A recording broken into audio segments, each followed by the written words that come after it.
Исправени сме да го оствариме нашиот сон да обезбедиме европска иднина за нашите деца и генерациите после нас.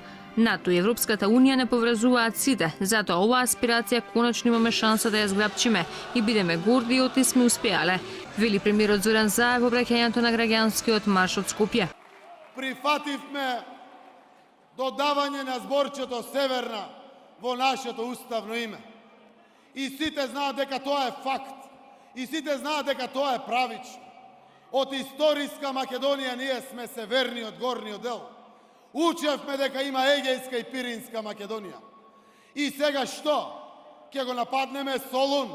Ќе освојуваме во 21 век други земји? Не, почитувани пријатели. Заев вели дека патриотизам било да си ја зачуваме иднината на нашата татковина, а НАТО и Европската Унија биле единствениот пат и нема друга алтернатива.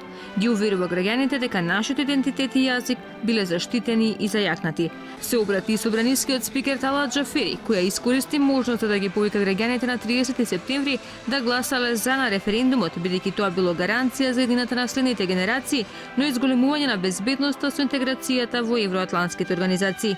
Многу сум убеден дека ќе успееме заедно, не само со масовно излегување на гласање за, туку и преземајќи врз себе одговорност со цел преку скринингот да се контролира и нивото на подготвеноста на нашата земја за водење преговори и за водење на земјата.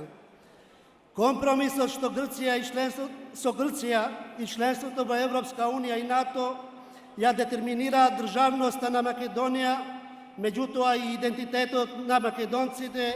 Власта обезбеди автобуски превоз за граѓаните, а токму булеварите на метрополата беа блокирани од автобусите кои дојдоа од внатрешноста. Маршот започна пред Црвениот крст и заврши пред канцеларијата на Европската Унија во Скопје.